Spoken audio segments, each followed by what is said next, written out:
Bismillahirrahmanirrahim. Assalamualaikum warahmatullahi wabarakatuh. Kembali kita bertemu dalam penafsiran Al-Quran. Kali ini akan kita lihat lanjutan dari penafsiran kita pada surah Al-Fatihah, dan kita saat ini masuk pada ayat yang ketiga. Kawan-kawan sekalian, saya sengaja megang makalah ya, karena seluruh uraian yang saya sampaikan di tempat-tempat yang lain sebenarnya berasal dari tulisan-tulisan saya, karena ada satu majelis taklim yang meminta saya setiap ada pengajian itu harus menuliskan makalah.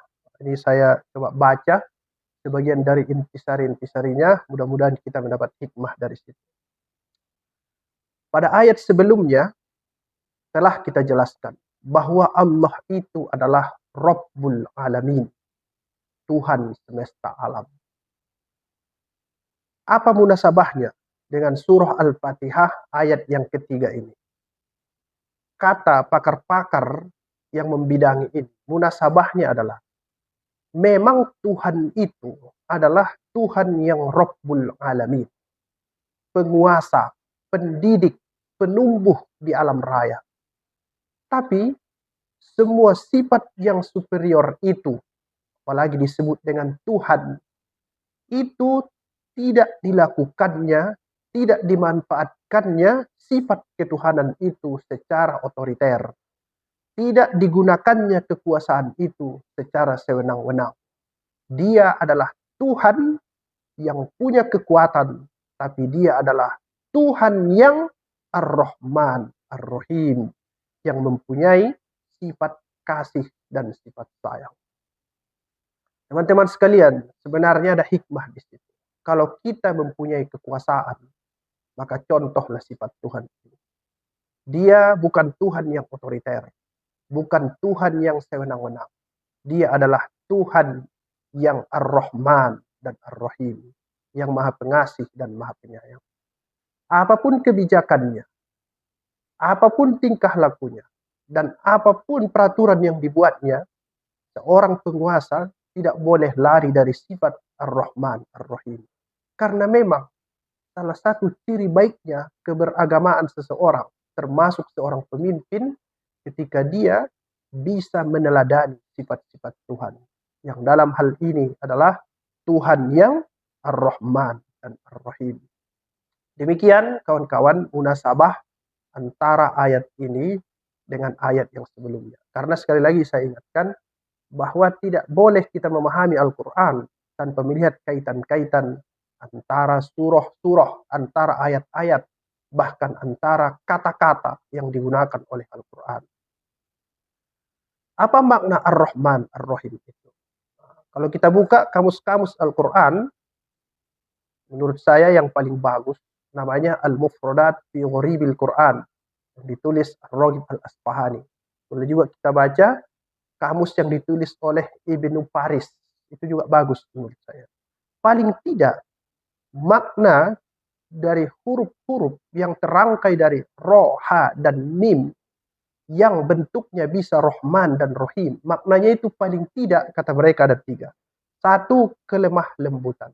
Yang kedua, kasih sayang. Dan yang ketiga adalah kehalusan. Ini juga menandakan bahwa Allah, Tuhan yang kita sembah itu, Tuhan yang mempunyai sifat-sifat yang positif. Dia adalah Tuhan yang lemah lembut, Tuhan yang penuh dengan kasih sayang, dan dia adalah Tuhan yang penuh dengan kehalusan. Dia bukan Tuhan yang kasar.